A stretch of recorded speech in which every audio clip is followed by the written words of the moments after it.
దగ్గరికి రాలేదు అని అన్నాడు. నీ చెడుతనము మానుకొని మారు మనస్సు పొంది ప్రభువును వేడుకో, ఒకవేళ దేవుడు క్షమిస్తాడేమో అని దయతో చెప్పాడు ఆయన, గద్దించి చెప్పలా. నువ్వు మారు మనసు పొందరా, ఇక్కడ చెల్లి పనిలేదు నాన్న, నువ్వు మారు మనసు పొందుకో. మారు మనసు పొందకపోతే దేవుడి దగ్గరికి రాలేవు. ఆయన నేనే మార్గము సత్యము జీవమని చెప్పాడు. అమ్మ, చిన్న పిల్లలు కూడా మళ్ళీ చెప్తున్నాను, అయ్యా ముసలాళ్ళ వరకు మళ్ళీ గుర్తు చేస్తున్నాను, దేవుడు అనేది మతం కాదు. మళ్ళీ చెప్తున్నాను, దయచేసి ఉండండి, పిల్లలారా వినండి. దేవుని సొంత రక్షకునిగా నువ్వు నేను అంగీకరించాలి. ఆయన దేవుడు, ఆయన శక్తి నీకు తెలియదు, ఆయన నువ్వెప్పుడు అనుభవించలేదు. కాబట్టి మనం గమనించాం, ఈ సీమోను లాగా ఎన్నో రకాలుగా ప్రజలు వచ్చేస్తా ఉన్నారు. ఆయన బాధతో చెప్తున్నాడు, ఏమన్నాడు తెలుసా? ఎందుకో నువ్వు మొదలుపెట్టుకో, వేడుకో, దేవుడిని క్షమిస్తాడేమో అని అంటే ఆయన ఏమంటున్నాడు తెలుసా? గారెడి సీమోను, మీరు నా గురించి ప్రార్థన చేయండి అని అన్నాడు. పాస్టర్లు మీ గురించి వేడుకుంటారు, నా గురించి నా పాస్టర్ ప్రార్థన చేయవచ్చు, మా తల్లిదండ్రి నా గురించి ప్రార్థన చేయవచ్చు, నన్ను రక్షించమని. నేను చెయ్యాలి, నా నోటిలో నుంచి ఒప్పుకోలు రావాలి, నా హృదయం ముందు విశ్వసించాలి, అయితేనే నీకు రక్షణ. ఒక క్రైస్తవుల ఇంట్లో పుట్టినంత మాత్రాన నువ్వు క్రైస్తవుడివి కాదు.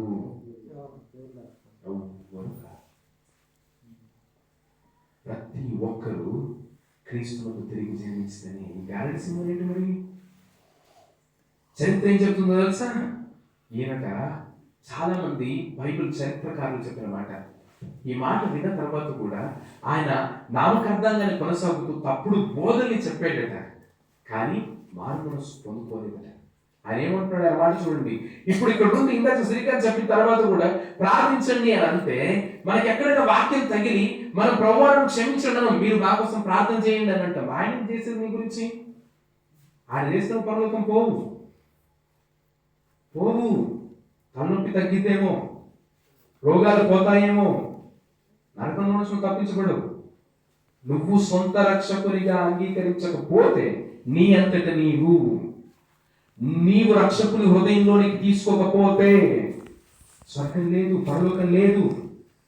సొంత రక్షకుడు నీకు, తమ్ముడు నీకు దేవుడు సొంత రక్షకుడు. ప్రతి ఒక్కరికి దేవుడు సొంతంగా కావాలి. ఈ గారెడి సీమోను రక్షించబడ్డాడు, బాప్తిసం తీసుకున్నాడు, ఫిలిప్పుతో తిరుగుతున్నాడు.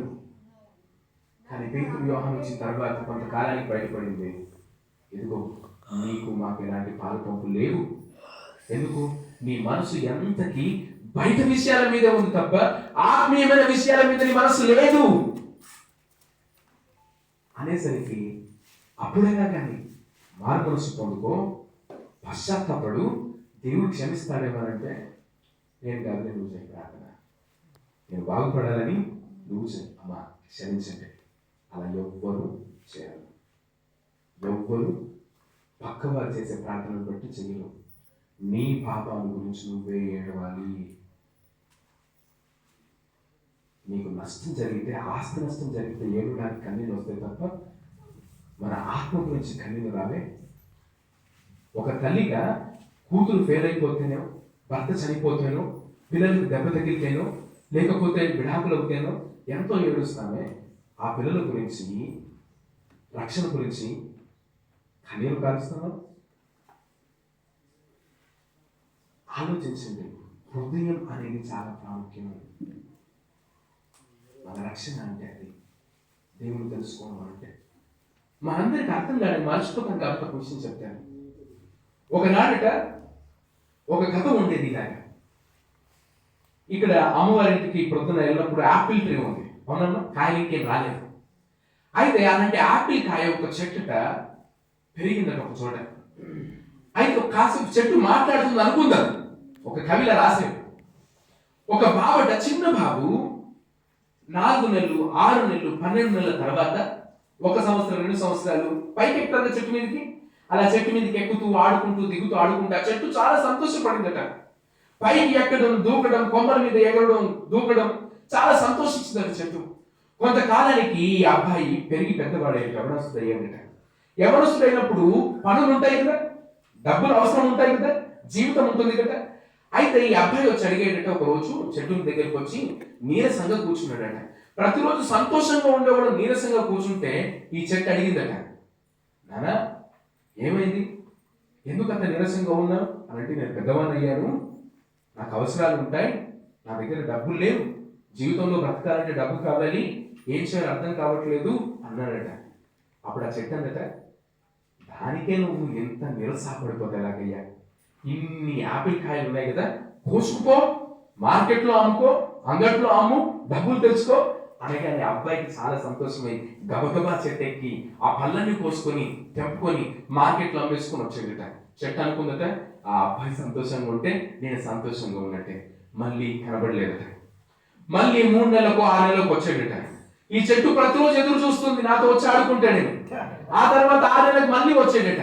6 నెలలకు వచ్చిన తర్వాత మళ్ళీ నిరుత్సాహంతో ఉన్నాడట. మళ్ళీ చెట్టు అడిగినది, ఏమైంది అని. ఏమైందంటే ఏం చెప్పాలి, నేను పెళ్లి చేసుకున్నాను కానీ ఉండడానికి నాకు ఇల్లు లేదు అన్నాడట. అయ్యో దానికే బాధపడతావే, కొమ్మలు నరుక్కొని గుడిసేసుకో, ఇల్లు వేసుకో అంటే, అవునా చాలా సంతోషం అని కొమ్మలను నరుక్కొని ఇల్లు వేసుకున్నాడట.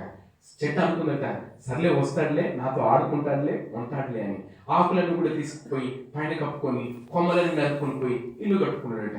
చెట్టు ఎదురు చూస్తుందట, వస్తాడు కదా, నాతో ఉంటాడు కదా, ఆడుకుంటాడు, పలకరిస్తాడు కదా అని. మళ్ళీ సంవత్సరం అయింది, లేడు. మళ్ళీ చెట్టు ఎదురు చూస్తుందట, వస్తాడు కదా, బాగా వస్తాడు కదా అని. రాలా. మళ్ళీ 1 సంవత్సరానికి 1/2 సంవత్సరానికి వచ్చాడట. మళ్ళీ అలాగే నీరసంగా వచ్చాడట. వయసు పెరిగిపోయింది, 18 ఏళ్ళు కాస్త 25 అయ్యింది, 25 కాస్త 35 అయ్యింది. ఆ తర్వాత మళ్ళీ నీరసంగా వచ్చాడట. ఏమైందంటే కుటుంబ పరిస్థితులు, ఆర్థిక పరిస్థితులు. మరి ఇప్పుడేమైంది, నా పిల్లలు ఉన్నారు, పెరుగుతూ ఉన్నారు, మరి ఏం కావాలి, ఏదో ఒక వ్యాపారం ఉంటే తప్ప బతకలేము. దానికి అంత బాధపడతావే, ఈ చెట్టు మొత్తం ఉంది కదా, కొమ్మ నరికేస్తాను, దీని అంతా నరికేసుకో, ఓడ చేసుకో, ప్రయాణం చేయి, ప్రజల్ని ఎక్కించుకో, బతుకు అనందటి చెట్టు. చాలా సంతోషం అని ఆయన ఆలస్యం చేయకుండా గబగబా గొడ్డలు తీసుకొచ్చి ఆ చెట్టుకు ఉన్నటువంటి పూర్తిగా నరికేసి తీసుకెళ్ళి ఓడ చేసుకొని అటే వెళ్ళిపోయేట. ఈ చెట్టు ఎదురు చూస్తూ ఉందట. ఆ తర్వాత ఈ 40 ఏళ్ళు కాస్త 65-70 అయిన తర్వాత ఒక ముసలాయన కర్ర పట్టుకుని నడిచొస్తున్నాడట. నడిచొస్తూ ఉంటే ఆ చెట్టు ఇంకా వేరు భూమిలో ఉన్నాయి కదా, దాంట్లో జీవం ఉంది కదా, చూస్తుందట. ఇది మళ్ళీ ఒక కవిత్వం మాత్రమే, గమనించండి.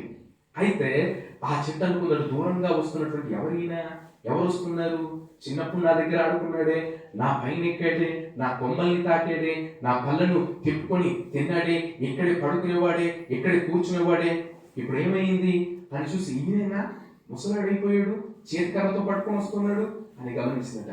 గమనించి పిలిచి, రారా కూర్చో, కాసేపు అలసిపోయావేమో, నా పైన కూర్చొని సేవ తీరు అన్నట్టు చెట్టు. ఆ చెట్టుకి ఏం లేవు, కొమ్మలు లేవు, ఆకులు లేవు, ఫలాలు లేవు, ఏమీ లేవు. ఇప్పుడు మిగిలినంతా మొత్తం అంతే. దాని మీద ఆఖరిగా ఆ ముసలాయన కూర్చున్నట.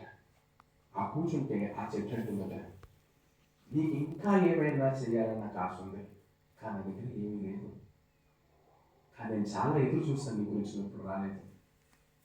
ఈ మాట ఎందుకు చెప్తున్నాడు తెలుసా? దేవుడు నీ గురించి నా గురించి అన్నీ ఇచ్చాడు.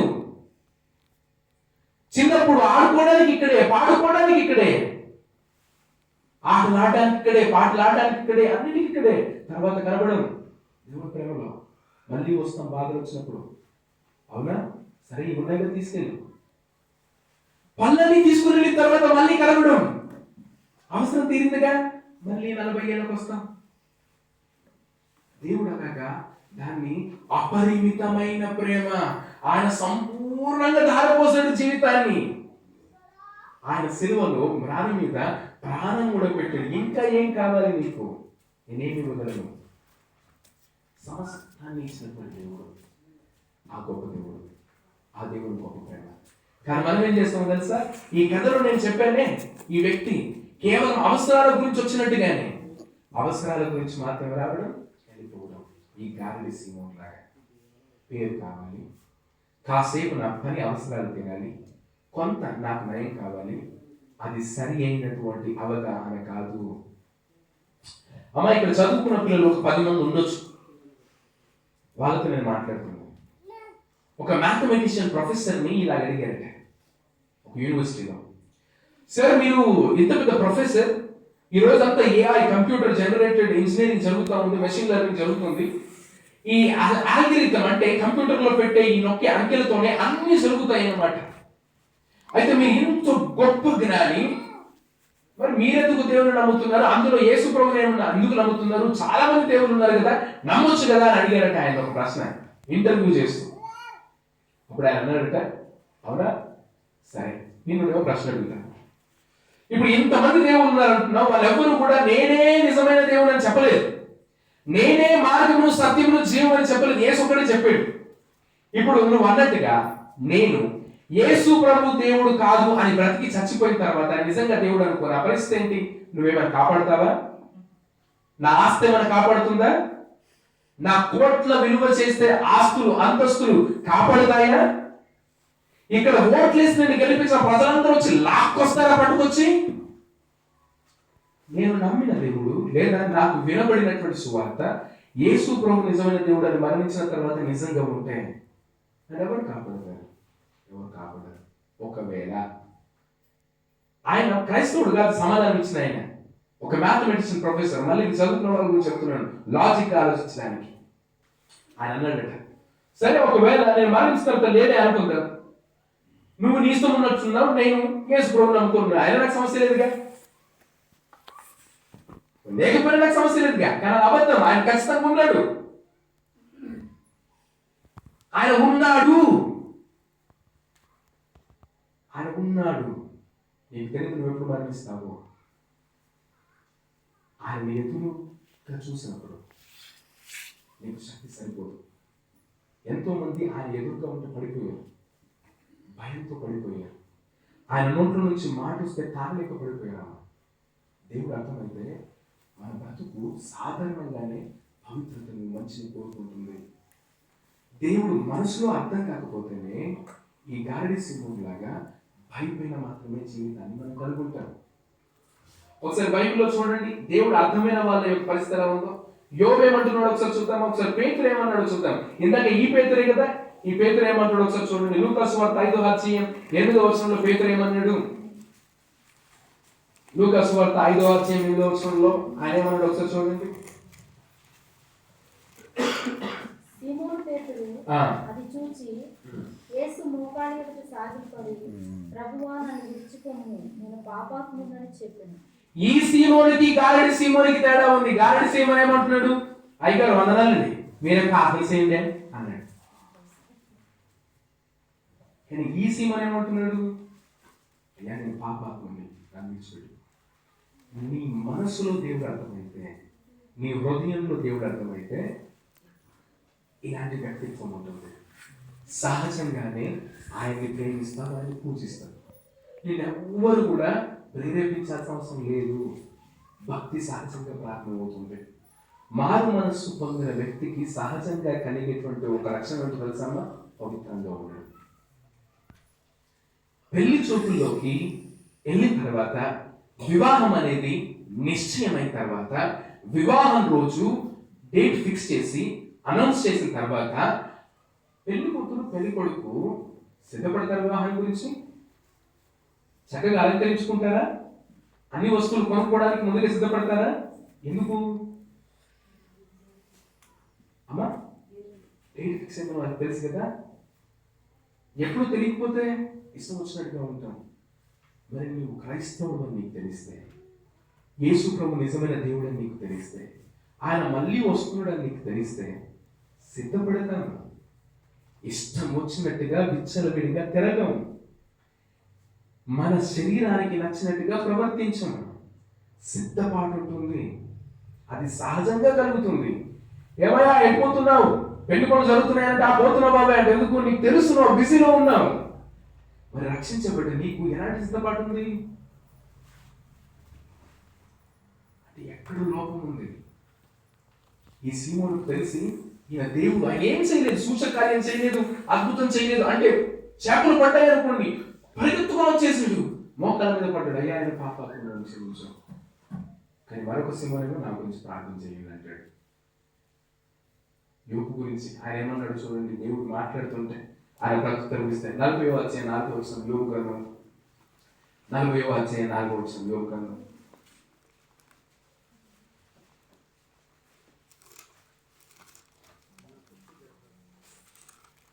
ఎవరు తీసిన చదవచ్చు దయచేసి. 40వ అధ్యాయం 4వ వచనం. చిత్తగించుము, నేను నీచుడను, నేను నీకు ఏమని ప్రత్యుత్తరం ఇచ్చదను. అమ్మాయి చూడండి, ఇలా అన్నాడు, అయ్యా నేను చాలా ప్రశ్నలు అడిగాను నిన్ను, నేను మట్టిని, ధూళిని, దుమ్మును. దేవుడితో మాట్లాడగలవా మానవా? ఇందాక అన్న పాట పాడారు, ఓ మానవా అని పాపం మానవా అని. మానవునికి అర్థం కాక ధిక్కరిస్తూ ఉన్నాడు దేవుణ్ణి. అమ్మ నీకు అర్థమవుతుందా నువ్వు ధూళివని?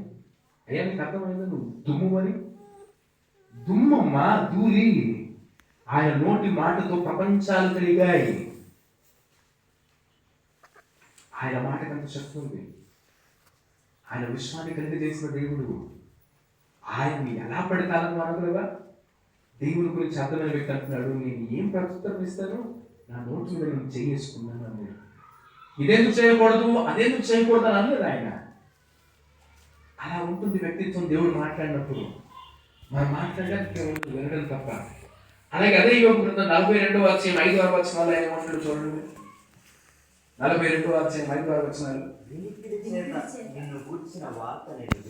వినికిడి చేత, ఇందాక ఆయన బయటికి వెళ్ళారండి, ఆ వినికిడి చేత మీరు విన్నారు కదా, నేను విన్నాను, నీ గురించి విన్నాను.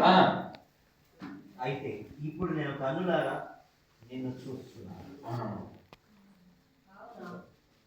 కావున నన్ను అసహించుకొని ధూళిలోను బూడిదలోను పడి పశ్చాత్తాపడుచున్నాను. అయ్యో అమ్మ, దేవుడు మీ ముందు కనబడితే, ఉదాహరణకి ఇక్కడ మంట ఉందమ్మా, చలి ఉందా అందరికి? బయట చలి ఉందా?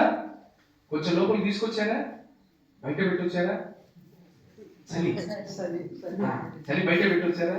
ఇప్పుడు ఇక్కడ మంట వేసామనుకోండమ్మా, మంటలో నా చొక్కా వేస్తే కాలిపోతుందా? ఈ టేబుల్ వేస్తే కాలిపోతుందా? ఈ మైక్ వేస్తే కాలిపోతుందా? అంటే నిప్పుకు, మంటకి ఏదైనా కాల్చే శక్తి ఉందా? స్వభావం ఉందా? అందుకే దాని దగ్గరికి మనం వెళ్ళి మౌనం కాదు, ఎందుకు కాల్చేస్తుందని. అంతే తప్ప నిప్పు చాలా చెడ్డది, ఎవరినంటే ఆయన కాల్చేస్తుంది అని అంటామా? స్వభావం. అర్థమవుతుందా? మంట, నిప్పు యొక్క స్వభావం ఏంటంటే కాల్చివేయడం. దేవుని స్వభావం పరిశుద్ధత. ఆయన ముందు అపవిత్రులుగా ఉన్న వాళ్ళు ఎవరు నిలబడలేరు, పడిపోతారు, సాగిల పడతారు, ధైర్యంగా నిలబడలేరు. ఎందుకు? ఇప్పుడు చలిమంట కాల్చుకోవడానికి దగ్గర వచ్చావు, 4 కర్రలు ఎక్కువ వేసాం, ఒక్కసారిగా మంట ఎక్కువైంది అనుకోండి, ముందుకు జరుగుతారా వెనక్కి జరుగుతారా? ఎందుకు? సెగ తగిలిందని. అవునా? మరి దేవుని వాక్యానికి దగ్గర అవుతున్నప్పుడు మనలో ఉండేటువంటి స్వభావం పశ్చాత్తాపం కలుగుతుంది, భయం కలుగుతుంది, ఆలోచన కలుగుతుంది మెదడులో. అయ్యా ఇవి రాజకీయ సభలు కావు, ఏదో కొత్తగా షాపింగ్ మాల్ ఓపెన్ చేస్తేనో ఇంకేదో రకరకాలు ఇచ్చే ప్రసంగాలు కావు. అమ్మ మీ ఇంట్లో ఏమైంది, మీ వీధిలో ఏమైంది, మీ పిల్లల ఇళ్ళలో ఏం జరుగుతుంది, వాటి గురించి మీరు ఆలోచించకపోయినా సమస్య లేదు. కానీ దేవుడు అగ్ని వంటి వాడు. ఆయన ముందు పాపాత్ములు నిలబడలేరు. అంతే తప్ప ఆయన అందరినీ దహించేస్తాడు, అందరినీ కాల్చేస్తాడు కాదు. నువ్వు నేను పాపమైతే ఆయన ఎదుట నిలబడలేను. ఏ ధైర్యం తెచ్చుకొని నువ్వు హుందాగా ఉండగలవు? ఎలాంటి ధైర్యంతో జీవితాన్ని కొనసాగించాలనుకుంటున్నావు? నేను విన్నాను, వచ్చాను,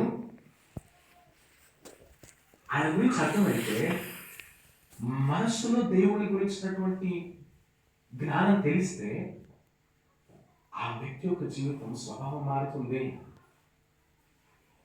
దేవుని నువ్వు అనుభవించగలుగుతావు. యోగంటున్నాయా ఎలా ఉండగలవు? కాబట్టి నిప్పు, దేవుడు అగ్ని. మరి ఇక్కడ మనలో పాపం ఉండి కూడా నువ్వు ఎలా నిలబడుతున్నావు? పేతురు పడిపోయాడు, పశ్చాత్తాపడ్డాడు. యోగంటున్నాడు, అయ్యా నేను మీరు చేసుకుంటానయ్యా, నాకు మాటలు మాట్లాడినయ్యా అంటాడు. ఎందుకు? ఏం మాట్లాడగలను నీ ముందు నేను అని. దేవుడు ముందు నిలబడి కూడా నువ్వు ఏం మాట్లాడతావు? ఒకవేళ చనిపోతే నువ్వు ఎక్కడికి వెళ్తావు? ఇందాక తమ్ముడు సాక్ష్యం చెప్పాడు. ఎలాంటి ధైర్యం నీకుంది? మోసపోకు. సాతాను నీ కళ్ళకు గుడ్డితనం కలిగజేసాడు, నీ మనస్సుకు అంధకారం కలిగజేస్తూ ఉన్నాడు. మర్చిపోకండి. మరొక వ్యక్తి గురించి చదువుతాం, ముందుకు వెళ్ళిపోదాం. యెషయా గ్రంథం 6వ అధ్యాయం 5వ వచనం. యెషయా గ్రంథం 6వ అధ్యాయం 5వ వచనం. ఆయన ఏమంటున్నాడు చూడండి.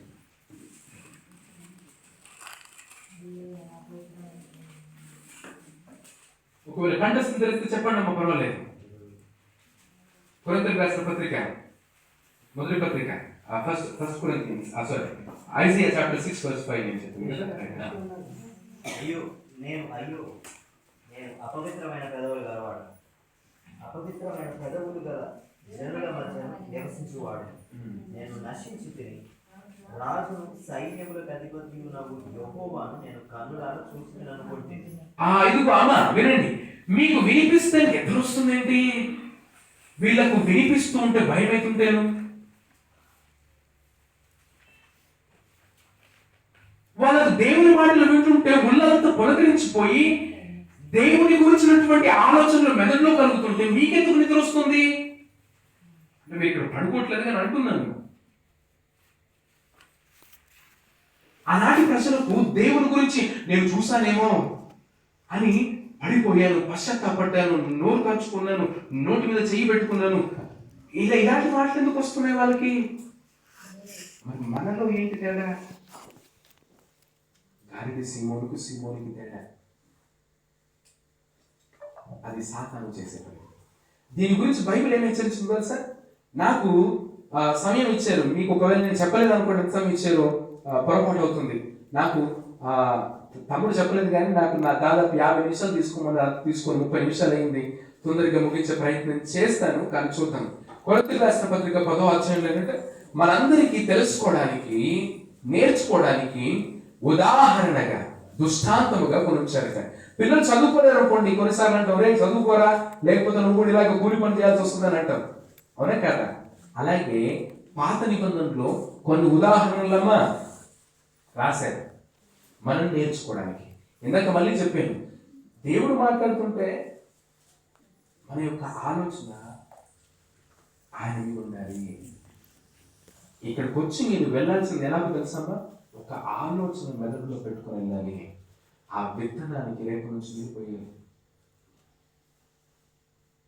మనసులో ఖచ్చితంగా మెదలాలి. అక్కడ లేకపోతే నేను చెప్పే మాటలు కానీ ఇంకెవరు చెప్పినా ఆకురాలిపోయినటువంటి ఊరికే చెట్టు నుంచి రాలిపోయి ఆకులే, పండు వాడిపోయి ఎవరు తెప్పొక్కుది పడిపోయినట్టే, చెవులో శంఖం ఊదినట్టే, హృదయాలు బండల్లాగా అయిపోయాయి. సీమోను గారడీ సీమోనుతో అన్నాడు, ఇదిగో నీ హృదయం కాఠిన్యంగా ఉందని నాకు అర్థమవుతుంది. నీ హృదయం ఎలా ఉందనంటే నువ్వు చాలా దారుణంగా ఉంది, బంధకాలతో కట్టేయబడి ఉంది నీ హృదయం. దాన్ని తెంపాలి, కట్ చేయాలి అర్జెంటుగా, లేదంటే నీకు సమస్య. ఎమర్జెన్సీ. హాస్పిటల్కి వెళ్ళగానే ఏమైంది డాక్టర్ అంటే ఈయన భర్తడు చాలా ఎమర్జెన్సీలో ఉన్నాడు. అలాంటి ఎమర్జెన్సీ మనకు ఉంది. నాకంతా బాగుందని అనుకోకండి. కొన్ని దృష్టాంతాలను రాసేట మనకు బుద్ధి కలిగడానికి. 10వ అధ్యాయం మొదటి నుంచి చదువుతాను చూడండి. ఫస్ట్ కొరింథీయులకు చదవండి. మొదటి కొరింథీయులకు రాసిన 10వ అధ్యాయం. సహోదరులారా, ఈ సంగతి మీకు తెలియకుండా నాకు ఇష్టం లేదు. అదేదనగా మన పితరులందరూ మేఘముఖంగా నడిచింది, వారందరూ సముద్రంలో నడిచిపోయింది. అందరూ మోషేను బట్టి మేఘములలోను సముద్రములోను బాప్తిస్మం పొందిరి. అందరూ ఆత్మ సంబంధమైన ఒకే ఆహారం భుజించింది. అందరూ ఆత్మ సంబంధమైన ఒకే పానీయంలో పానం చేసింది. ఏలయనగా తమను వెంబడించిన ఆత్మ సంబంధమైన బండలోనికి త్రాగింది. ఆ బండ తెలిస్తే అయితే వారిలో ఎక్కువ మంది దేవునికి ఇష్టలుగా ఉండకపోయేది కనుక అరణ్యంలో సంహరింపబడింది. వారు ఆశించిన ప్రకారం మనము చెడ్డవాటిని ఆశించకున్నట్లు ఈ సంగతులు మనకు దృష్టాంతములుగా ఉన్నవి. అమ్మా విన్నారా? చదివినప్పుడు మాటల్ని గమనించారా? నాకు అర్థమయ్యే భాషలో చెప్తాను. అక్కడ ఏం రాస్తున్నానంటే, సహోదరులారా, మీకు ఈ సంగతులు తెలియజేయడానికి నాకు ఇష్టం, ఇక్కడ తెలియకుండా నాకు ఇష్టం లేదు. మన పితరులు పూర్వీకులు మోషే గుర్తున్నాడా? ఇందాక వాక్యం చెప్పిన ఆయన కాదు, పాటలు పాడిన ఆయన కాదు, బైబిల్లో ఉన్న మోషే. ఆ మోషే అరణ్యంలో ఇశ్రాయేలు ప్రజలు నడిపించినప్పుడట అందరూ ఒకే మేఘం కింద నడిచారట, ఒకే బండలోని నీళ్లు త్రాగారట, ఒకే దేవుని మాటలు విన్నారట, అంతా చేసి అందరూ బాప్తిసం తీసుకున్నారట. కానీ ఏమైందో చూడండి, అందరూ ఆత్మ సంబంధమైన ఒకే ఆహారము భుజించిరి, అందరూ ఆత్మ సంబంధమైన ఒకే పానీయము చేసిరి, ఏలయనగా తమను వెంబడించిన ఆత్మ సంబంధమైన బండలోనిది త్రాగిరి. అయితే వారిలో ఎక్కువ మంది దేవునికి ఇష్టలుగా ఉండకపోయిరి గనుక అరణ్యములో సంహరింపబడిరి. అందరూ నడిచారు, కానీ ఎక్కువ మంది ఇష్టలుగా లేరు. ఎవరికి? దేవునికి. అమ్మా, నీ కుడి పక్కన, ఎడమ పక్కన, వెనకాల, ముందు ఎవరున్నారో మర్చిపో. చెల్లి, అమ్మ చేసే భక్తి నీకు ఉదాహరణ కాదు. తమ్ముడు, నాన్న చేసే భక్తి నీకు ఉదాహరణ కాదు. పాస్టర్ గారి భక్తి మీకు ఎవరికి ఉదాహరణ కాదు. మన అందరము వ్యక్తిగతంగా దేవుడితో నడవాలి. చాలా మంది పక్క వాళ్ళని చూసుకుని ఆమెలాగే ఉంది, నేను ఇలాగే ఉన్నా. ఆమె కాదు నీకు పోటీ, ఆమె కాదు నీ ఆ యొక్క స్కేల్ కొలుచుకునేది కాదు. వాక్యం, దేవుడు. నీ చుట్టుపక్కల కనిపించే వాళ్ళందరూ అన్న మా అన్నయ్య మా దగ్గర అందరిలాగే ఉంటారు అన్నయ్య క్రైస్తవులు. అమ్మ, వాళ్ళందరూ నరకానికి పోతారు, నువ్వు పోతావా? వాళ్ళు మాస్క్ వేసుకున్నారు, ముసుగు తొడుక్కున్నారు. భ్రమపరచు ఆత్మ అని చెప్పింది బైబిల్. దాన్ని భ్రమ కలిగించేది, ఇది పర్వాలేదు అని అనిపించే భావన కలిగించేది. అనేకులు చాలా మంది దేవునికి ఇష్టలుగా లేరు కాబట్టి వాళ్ళందరూ ఉన్నారే. అదే సమస్య. కొన్ని ఉదాహరణలు ఉన్నాయి కదా. ఏ ఉదాహరణలు తెలుసా? నేను నా సొంతంగా మాట్లాడుకుంటే ఏం ఉదాహరణలు బైబిల్ చూడండి. 7వ వచనంలో మొదటి ఉదాహరణ, జనులు తినుటకు కూర్చుండి ఆడుటకు లేచి అని వ్రాయబడినట్లు వారిలో కొందరి వలె మీరు విగ్రహారాధకులను ఉండకుని. మొదటి విషయం ఏంటో తెలుసా? కొంతమంది ఇదిగో దేవునితో ఉన్నామని చెప్పుకొనొచ్చు, తినుచు త్రాగుచు విగ్రహారాధికులై ఉన్నారు. వాళ్ళలా ఉన్నది ఎక్కడున్నారు? సంఖ్యాకాండంలో ఉన్నారు. సంఖ్యాకాండంలో ఇశ్రాయేలు ప్రజలు వీళ్ళే. మోసే కనబడకపోతే తినుచు త్రాగుచు విగ్రహాలు చేసుకొని క్యాన్సిల్ చేస్తూ ఉన్నారు. అలా చూసి మీరు మోసపోకండి. యూట్యూబ్లో కనబడే క్రైస్తవ్యం అది నీకు శీర్షిక కాదు, లేదా అది నీ ముందుండే బ్యానర్ కాదు. అమ్మా, మళ్ళీ చెప్తున్నాను, ఒక పాస్టర్ గారు మీ తల మీద చేయి పెట్టి ప్రార్థన చేయగలను పవిత్రురాలు అయిపోవు. అది ప్రతిరోజు జీవితకాలం జరిగే ప్రక్రియ. అర్థమవుతుందా? కాబట్టి మొట్టమొదటి ఉదాహరణ ఏంటంటే దగ్గర చెప్పాడు. మీరు సంఖ్యాకాండం రాసుకునే వాళ్ళు కొంతమంది ఉన్నారు కాబట్టి వాళ్ళ గురించి చెప్తాను. 11వ అధ్యాయం 4 నుండి 34 వచనాల వరకు మీరు అక్కడ చదివితే అర్థమవుతుంది. మొదటి 4 వచనాలు చదువుతామా? ఒకవేళ సంఖ్యాకాండం 11వ అధ్యాయం 4వ వచనం 5వ వచనం ఒకసారి చదువుతారా? సంఖ్యాకాండం 11వ అధ్యాయం. వారి మధ్య ఉన్న మిశ్రిత జనం మాంసాపేక్ష అధికముగా కనపరచగా ఇశ్రాయేలీయులను మరలా ఏడ్చి మాకెవరు మాంసం పెట్టేదారు? ఐగుప్తులు మేము ఇష్టముగా తిరిగిన చేపలను, కీరకాయలను, దోసకాయలను, కూరగాయలను, ఉల్లిపాయలను, తెల్లగడ్డలను జ్ఞాపకమునకు వచ్చుతున్నది. ఇప్పుడు మా ప్రాణం సమస్యలను ఈ మన్నా కాక మా కన్నుల ఎదుట మరి ఏమీ లేదని చెప్పుకోలేదు. అమ్మా, వినిపిస్తుందా? దేవుడు ప్రతిరోజు మన్నా కురిపిస్తుంటానట, వాళ్ళకి ఆయాసం వచ్చేసిందట. ఇక్కడ ఏమని రాశారనంటే కీరకాయలు, దోసకాయలు ఇవన్నీ రాశారు. కానీ మనకి ఈరోజు కీరకాయలు, దోసకాయలు గుర్తురావు. ఇంతకు ముందు నీ శరీరం ఏదైతే తినిందో, అంటే తినడం అనంటే అనుభవించిన సుఖం ఉందో ఆ సుఖాన్ని గుర్తు చేసి చాలా రోజులైందే దాన్ని అనుభవించక, అలాంటి విషయాలు వస్తాయి. ఇంతకు ముందు నేను పదే పదే ముట్టేవాడిని, పదే పదే చూసేవాడిని, పదే పదే తాగేదాన్ని, పదే పదే మాట్లాడేదాన్ని, చాలా రోజులైంది. ఒకప్పుడు అవన్నీ ఉండేవి, ప్రతిరోజు ఇదేనా మన్నా అని గుర్తొస్తూ ఉంటాయి. ప్రజలకు వచ్చిన సమస్య ఇదే. దేవుడు శ్రేష్టమైనది, మంచిది, ఆరోగ్యానికి మంచిది, ఆత్మీయతకు మంచిదాన్ని ఇస్తే వాళ్ళకి అసహ్యం వేసింది, ఆయాసం వచ్చింది, మాంసం కావాలని ఏడ్చారట. అలాగే తినుచు తాగుచు కొంతమంది విగ్రహాల జోలికి వెళ్ళిపోయారు. అలా మీరు ఉండకండి. అది నా ప్రసంగం కాదు కాబట్టి నేను వెళ్ళిపోతాను. రెండవ ఉదాహరణ ఏంటో తెలుసా? మీరు కొరింథీయులకు రాసిన పత్రికలోకి వచ్చేస్తే 8వ వచనం రాస్తారు చూడండి. మరియు వారి వలె మనము వ్యభిచరింపక యుందుము, వారిలో కొందరు వ్యభిచరించినందున ఒక్క దినమందే 23,000 మంది కూలిరి. మొదటి జాబితాను తినడం, తాగడం, విగ్రహాల జాబితా. అమ్మా, మీకు చాలాసార్లు వాక్యం వినబడి ఉంటుంది కాబట్టి నేను ఎక్కువగా విశ్లేషణ చేయట్లేదు. ఈరోజు విగ్రహాలు ఎన్ని ఉన్నాయి తెలుసా అమ్మా? చాలా ఉన్నాయి. బయట విగ్రహాలే కాదు, మన జీవితంలో విగ్రహాలు కూడా. దయచేసి నేను అడగను, ఎవరు చూపించకండి. ఒకవేళ ఈ ఫోన్ 60 ఏళ్ల వయసు పడ్డ ఆయన ఒకవేళ ఫోన్ తీసుకొని కనుక యూట్యూబ్ ఓపెన్ చేసి ఒక్కసారి స్క్రోల్ చేసే ప్రయత్నం చేయండి, అసహ్యం వేస్తుంది.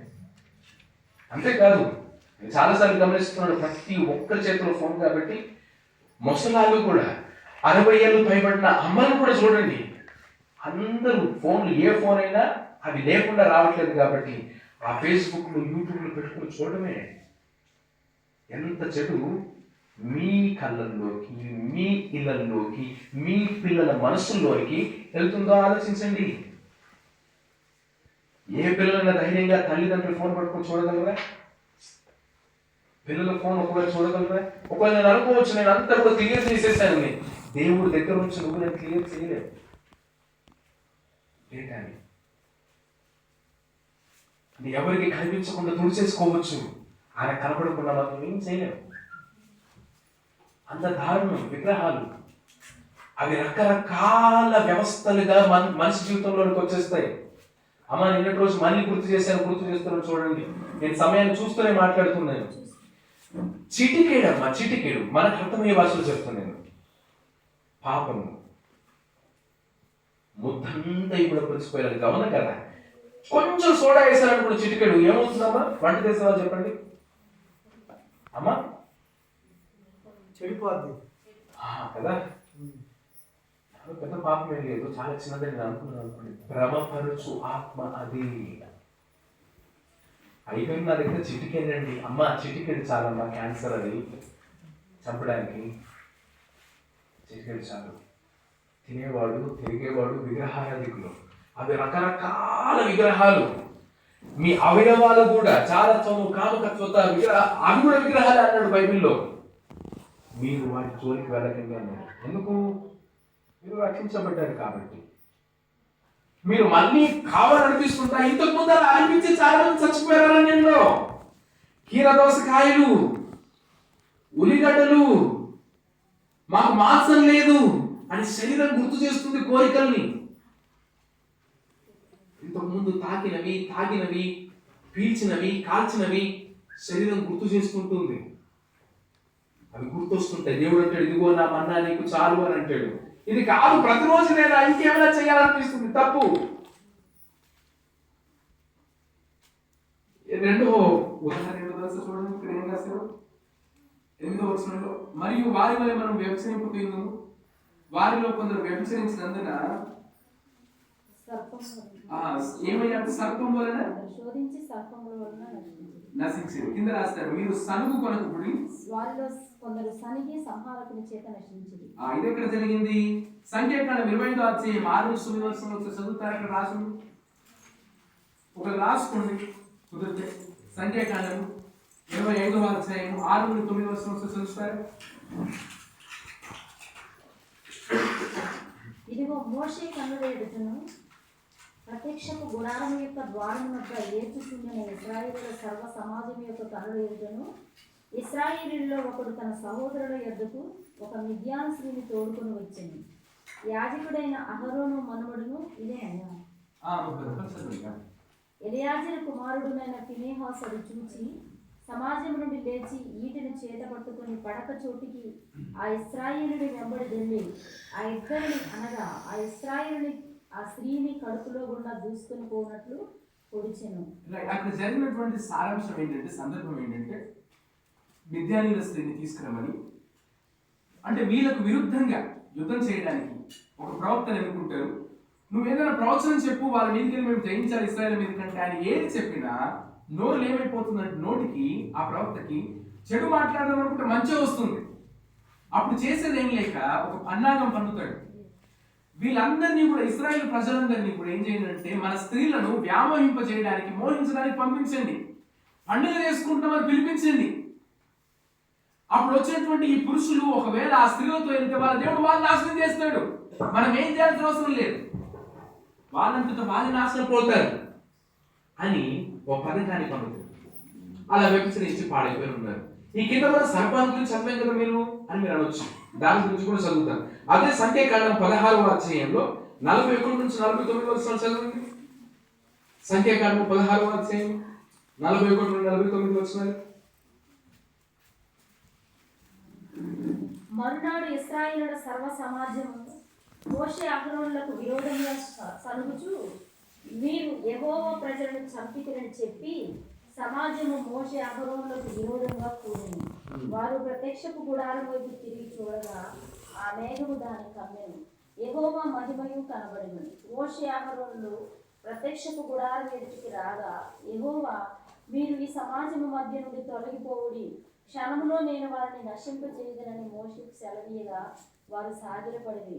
అప్పుడు మోషే, నీవు ధూపార్తిని తీసుకొని బలిపీఠపు నిప్పులతో నింపి ధూపము వేసి వేగమున సమాజమునొద్దకు వెళ్ళి వారి నిమిత్తము ప్రాయశ్చిత్తము చేయుము.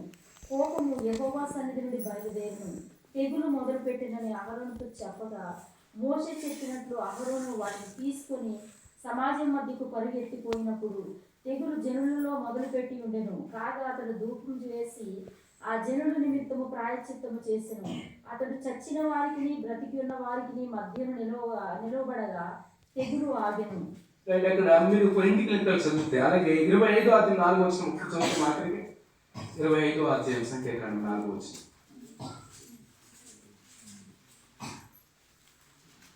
అప్పుడు యెహోవా మోషేతో ఇట్లనెను, నీవు ప్రజల అధిపతులందరినీ తోడుకొని యెహోవా సన్నిధిని సూర్యుడికి ఎదురుగా వారిని ఉరితీయుము. అప్పుడు యెహోవా కోపాగ్ని ఇశ్రాయేలుల మీద నుండి తొలగిపోవునని చెప్పాను. అంటే ఈ యొక్క పుస్తకాన్ని మీరు చదువుతుంటామో తరచుగా ఇలాంటి విషయాలు వినబడుతూ ఉంటాయి.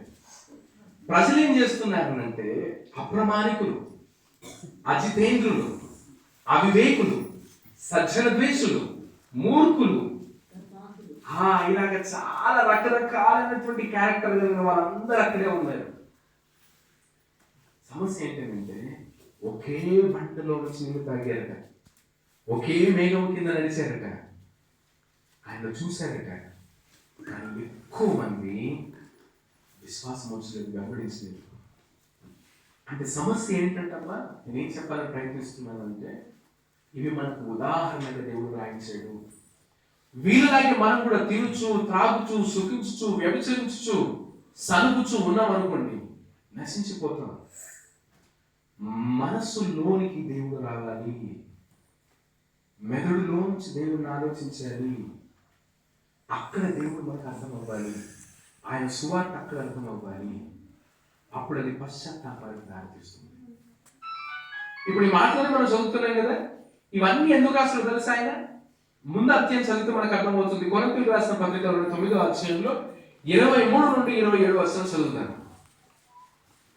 ఇందాక మనం ఇవన్నీ చదువుతూ ఉన్నాం.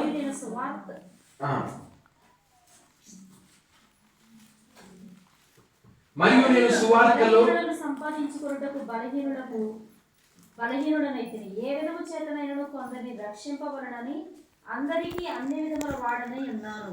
మరియు నేను సువార్తలో 9వ అధ్యాయము 23 నుండి 27 వచనాలు కొరింథీయులకు రాసినటువంటి. మరియు నేను సువార్తలో వారితో పాలివాడనొకటకై దాని కొరకే సమస్తమును చేయుచున్నాను.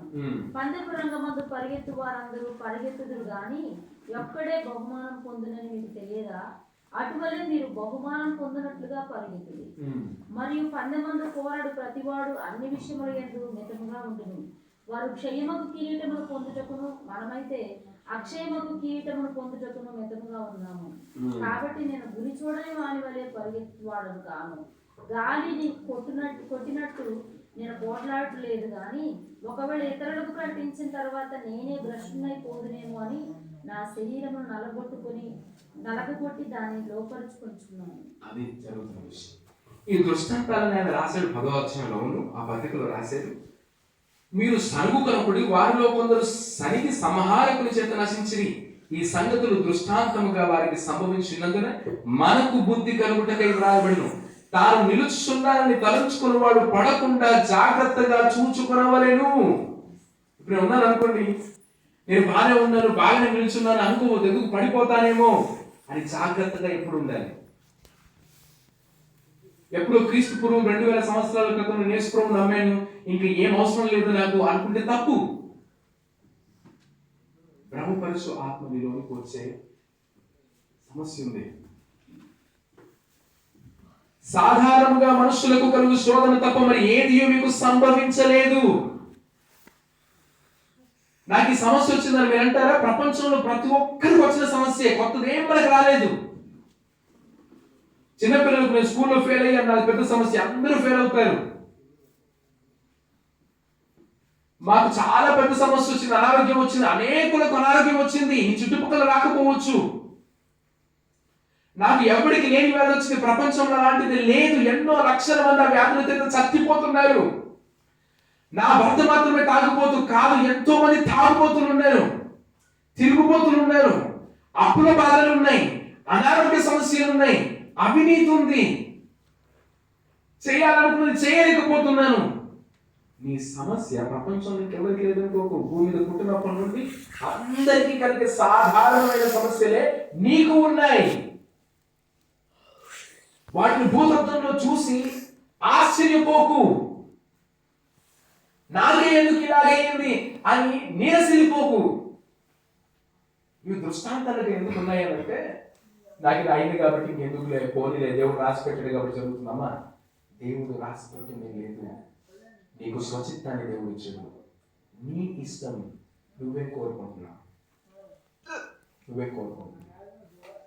అందుకే అన్నాడు, ఇదిగో సాధారణంగా మనుషులకు కలుగు శోధనలు తప్ప ఏది మీకు సంభవింపలేదు.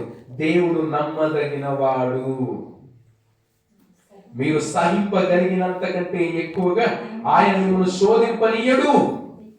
అంతేకాదు, సహింపగలుగుటకు ఆయన శోధనతో కూడా తప్పించుకొని మార్గమును కలుగజేయను. అర్థమవుతుందా? ఆయన శోధనను తప్పించుకోవడానికి మార్గం ఇస్తాడు. నువ్వు సహించలేనంత ఇబ్బంది నిన్ను పెట్టడు. మరి ఇందాక పైన చదివే కదా గారు 9వ అధ్యాయం 23 నుంచి 27 వరకు అంటే, పౌలు గారు ఆయన, ఇదిగో నేను సువార్తలో ముందుకెళ్తున్నాను, నేను సమస్తము చేస్తూ ఉన్నాను.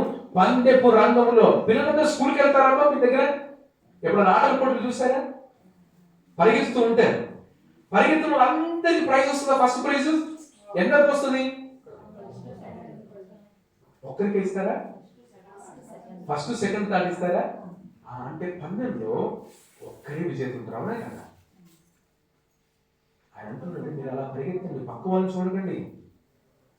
అమ్మ రాలేదు కాబట్టి నేను రాను, ఆమె పవిత్రం ఉండలేదు కాబట్టి నేను ఉండను, ఆయగారు లేరు కాబట్టి నేను ఉండను, ఆయన లేడు కాబట్టి నేను ఉండను. కాదు, మీ అమ్మ నాన్న చర్చకొచ్చి కూడా అన్యులాగా జీవిస్తే నువ్వు అలా జీవించడానికి వీల్లేదు. కారణం ఏంటో తెలుసా? మనకు దేవునికి సంబంధించినది. ఈ పరుగు పందెంలో ఉన్నవని మర్చిపోతున్నావు. ఈ పందెం ఏనాడో పరిగెత్తడం ఆపేసావేమో. పరిశుద్ధత గురించి పరిగెత్తాలి. ఊరికి వచ్చేది కాదు. భ్రమపరుచు ఆత్మ బయట ఉంది, తిరుగుతూ ఉన్నాడు. ఎప్పుడు ఎవరిని మృగుదమా అని తిరుగుతూ ఉన్నాడట వాడు. భ్రమపడకండి. మళ్ళీ మళ్ళీ మళ్ళీ మళ్ళీ పాపపు విషయాల గురించి ప్రేరేపణ తెచ్చుకోకండి. మళ్ళీ మళ్ళీ మళ్ళీ మళ్ళీ జీవితంలో నుంచి వెనక్కి వెళ్ళిపోకండి. అమ్మా, మీకు మనసులో అర్థం కాకపోతే కార్యసీమ అయిపోతారు. దేవుడు ఇచ్చినప్పుడు లక్ష్యం మీకు అర్థమవుతుంది. పౌలు గారు నేను మీలాగా నేను ఇప్పుడు నా ముందు యుద్ధం చేసేవాళ్ళు బాక్సింగ్ ఎప్పుడు చూసారమ్మా? కొన్ని కుస్తీ ఆట కూడా చూసారా? కుస్తీ ఆట కూడా చూసారా? కుస్తీ పట్టే వాళ్ళు ఏం చేస్తారంటే ముందు వాళ్ళని పట్టుకోవడానికి ప్రయత్నిస్తారు. అవునా? నేను మీలాగా నమ్ముకున్నాను, యేసయ్య నమ్ముకున్నాను, యేసయ్య దేవుడు, యేసయ్య దేవుడు అలా కాదు. నా దేవుడు రక్షకుడు, సజీవుడు, ఆయన నా కొరకు ప్రాణం పెట్టాడు. నేను ఆయన నమ్మాను. నాకు ఆరోగ్యం కలిగినా కలగకపోయినా, ఉద్యోగం వచ్చినా రాకపోయినా, వ్యాపారం ఉన్నా లేకపోయినా, జీవితం బాగుపడినా బాగుపడకపోయినా దీనికి దేవునికి సంబంధం లేదు. దేవుడు అంటే భూలోకంలో మాత్రమే నీకు ఐశ్వర్యాన్ని ఇచ్చేవాడు కాదు. నీ ఆత్మ గురించి ఆయన ప్రాణం పెడితే ఎంతటి అవసరాల గురించి ఆయన దేవుడు. నేనైతే నా పరుగు పందెంలో నేను గాలిని కొట్టినట్టుగా కొట్టట్లేదు. గాలిని కొడితే ఎంత దెబ్బ తగ్గుతుంది? ఇప్పుడు నేను చేతి గ్లౌజ్ వేసుకున్నానమ్మా, గాలి కొడుతున్నాను. దేని కొరకు నా ప్రయాస? నా ప్రత్యర్థి ఎవరు? నా ప్రత్యర్థిని కదా నేను కొట్టాలి. నాకు ఒక లక్ష్యం ఉండాలి కదా. మరి క్రీస్తును రక్షకునికి అంగీకరించినప్పుడు నీకేమైనా లక్ష్యం ఉందా? యేసు ప్రభువుని రక్షకునికి అంగీకరించిన నాకు ఏమైనా లక్ష్యం ఉందా? పోనీ ఎవరైతే ఈ మైక్రోఫోన్ నుంచి బయట ఉంటున్నారో వారికైనా తెలుస్తుందా? వారికి ఒక ఆత్మ ఉంది, వాళ్ళ జీవితం గురి ఏంటి, లక్ష్యం ఏంటి అని ఆలోచిస్తున్నారా? ఈ పూటకేంటి, 4 నెలల తర్వాత పంట ఏంటి, 4 సంవత్సరాల తర్వాత ఇల్లు ఏంటి, 14 సంవత్సరాల తర్వాత కూతురు పెళ్ళేంటి, 52 సంవత్సరాల తర్వాత కొడుకులే సంపాదించారు. అది జీవితమా? కాదు. నీ గురేంటి? నువ్వెందుకు పుట్టావు? ఎందుకు మరణిస్తున్నావు? నీకు ఆత్మ ఉంది, మర్చిపోకు. మరి ఎక్కడికి వెళ్తుంది? ఏం ఆలోచిస్తున్నావు? అందరూ దేవుడు కాదు, అన్ని దేవుడు కాదు, అన్నిటిలో దేవుడు ఉండడు. ఒక్కడే దేవుడు ఉంటాడు. ఆ దేవుడు నువ్వు కోరుకుంటే నీలోకి వస్తాడు. మళ్ళీ చెప్తున్నాడమ్మా, ఈ సమయాన్ని కనుక మనం వదిలిపెట్టుకొని వెళ్ళిపోతామట, మనకంటే దారుణమైన వ్యక్తులు మరొకరు ఉండరట. ఆయన అందుకే అంటున్నాడు చూడండి, మరియు 100 మంది పోరాడు ప్రతివాడు అన్ని విషయంలో మితముగా ఉండును. వారు క్షేమము కిరీటము పొందుటకు, మనమైతే అక్షయమము కిరీటము పొందుటకు మితముగా ఉన్నాము. మనం ఎందుకు తెలుసా అన్ని చేయట్లేదు? కారణం మనకు తెలుసు, అవి చేయడం వల్ల సాతాను శోధనలో పడిపోతాం కాబట్టి. మితంగా ఉండడం, నీ మనసుకు నచ్చిందల్లా నువ్వు చేస్తున్నావు, అది మంచిది కాదు. అది భ్రమపరుచు ఆత్మ, అది నాశనములకు గురి చేసే ఆత్మ. అది పైకి చాలా చక్కగా కనిపించమా, నేను నాశనం చేసే ఆత్మ, భ్రష్టత్వపు ఆత్మ. నేను అన్నింటిలో మితంగా ఉండాలనుకుంటున్నాను. ఎందుకు? నాకు తెలుసు నేను దేని గురించి పరిగెడుతున్నాను. దేవుడు నన్ను పరిశుద్ధులగడానికి తెలిసాను, దాని గురించి నేను పరిగెడుతున్నాను. మరి నువ్వు రక్షణ తీసుకున్నప్పుడు నీ గురి ఏమైనా ఉందా? చెప్పాడా పెద్దయ్యా గురి ఇది అని?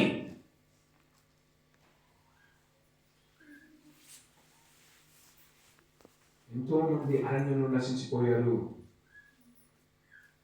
మళ్ళీ చెప్తున్నాను, నా ఇంట్లో ప్రతిరోజు ప్రార్థన జరిగినంత మాత్రాన నా వ్యక్తిగత జీవితానికి దేవుడు అవకాశాలు ఇస్తాడు మార్చుకోవడానికి. ఇలాంటి కూడికల ద్వారా దేవుడు అవకాశాలు ఇస్తాడు పశ్చాత్తాపడడానికి. ఎంతో మంది ప్రార్థన చేస్తున్నారు కాబట్టి ఇలాంటి కూడికలు పెట్టడానికి, సువార్త రాయడానికి, కరపత్రాలు పంచడానికి దేవుడు అవకాశాలు ప్రజలు కలిగిస్తాడు. మనిషి వ్యక్తిగతంగా నిర్ణయం తీసుకోవాలి, అప్పుడు వాడు రక్షించబడతాడు. అలా రక్షించబడ్డ వ్యక్తి క్రీస్తులా ఉండడానికి పిలువబడుతున్నాడు. నీకు నచ్చినట్టుగా ఉండడానికి కాదమ్మా పిలువబడింది. ఆలోచన.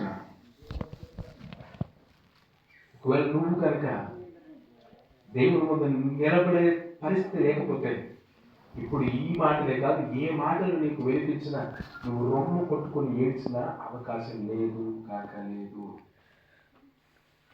నీ కీళ్ళ నొప్పులు, పక్షపాతం, అమ్మ నీకు మహిళ దాన్ని దేవుడు ఇచ్చినప్పటికీ ఉండవు. నీ క్యాన్సర్లు అవేమి ఉండవు. దేవుడు నీ ఆత్మ గురించి ప్రాణం పెట్టాడు. అది అర్థం చేసుకో. ఆయన నిన్ను మంచిగా ఉండమంటుంది నీ గురించి. నీ గురేంటి? నువ్వు ఎందుకు వస్తున్నావు? ఎందుకు బ్రతుకుతున్నావు? దేవుడిని ఎందుకు కోరుకున్నావు? ఎప్పుడైనా అనుభవించావా యేసుని నీ జీవితంలో? ప్రార్థన చేయడం కాదు నేను అంటుంది, నీ అంతటి నువ్వు దేవుడి గురించి మాట్లాడినప్పుడు, ఒక పదం నీ నోట్ల నుంచి వచ్చినప్పుడు, యేసు అనే మాట పలికినప్పుడు నీ మనసులో ఆలోచన ఏంటి? ఏమొస్తుంది మనలోని ఆలోచన? 20వ వచనం నేను ఎలా ఉన్నాడు? గాలిని కొట్టినట్టు నేను పోట్లాడటం లేదు, కానీ ఒకవేళ ఇతరులకు ప్రకటించిన తర్వాత నేనే భ్రష్టుడనై పోవుదనేమో అని నా శరీరము నలగ కొట్టుకొని దానిని లోపరుచుకొనుచున్నాను అని అన్నాడు. ఎందుకు లోపరుచుకోవాలి నా శరీరాన్ని? నేను భ్రష్టునైపోతానేమో అని. నా నోటిని కాచుకొని, నా కంటిని కాచుకొని, నా ఒంటిని కాచుకొని, నా మనసును కాచుకొని, ఎవరికి కనబడకుండా కదులుతున్నటువంటి ఊహను, ఆలోచనను కాచుకుంటున్నాను. ఎందుకు? రేపొద్దున దేవుడికి అన్నీ కనబడుతున్నాయి. ఈరోజు కూడా కనబడుతున్నాయమ్మా, ఈరోజు కూడా కనబడుతున్నాయి. ఇక్కడ కూర్చొని మనందరం కూర్చున్నాం కదా, ఆయనకు ఒక స్క్రీన్ మీద కనబడినట్టుగా, ఎక్స్రే కనబడినట్టుగా మన హృదయాలన్నీ కనబడుతున్నాయి. ఒకవేళ ఆయన ముందుండి, డాక్టర్ గారు చెప్పండి, ఏడుస్తున్నారు ఎందుకు, చెప్పండి ఏమైంది నాకు చెప్పండి అంటే, అమ్మ నీకు కొద్ది రోజులు అంతా పాడైపోయింది, లోపల నీకు మంచి లేదు. అనకండి డాక్టర్ గారు, మంచి మందులు ఇవ్వండి, హైదరాబాద్ పోనా అమెరికా పోనా, నీకున్న దానికి ఎక్కడికి పోయినా కానీ కష్టం నా పక్కన. చేయాల్సిన ఎమర్జెన్సీ ఒకే ఒక్క పని, యేసు ప్రభు దగ్గరికి వచ్చి ఆయన క్షమాపణ పశ్చాత్తాపడడం, ఆయన క్షమిస్తాడు. మళ్ళీ కేవలం నోటితో ఒప్పుకోవడం గారడి సీమోన్ లాగా అనుభవం నీకొద్దు. మందిరం వచ్చే వాళ్ళతో మాట్లాడుతున్నారు. ఆ గారడి సీమోను అద్భుతాలు చూసొచ్చి, ఆశ్చర్యకార్యాలు చూసొచ్చి, నోటితో ఒప్పుకొని, హృదయం విశ్వసించి బాప్తిసం తీసుకొని పాస్టర్ గారితో తిరిగాడు. కానీ మనసంతా డబ్బు మీద, మనసంతా కూడా మళ్ళీ అలాంటి ప్రభావం చేయాలనే దాని మీద ఉంది.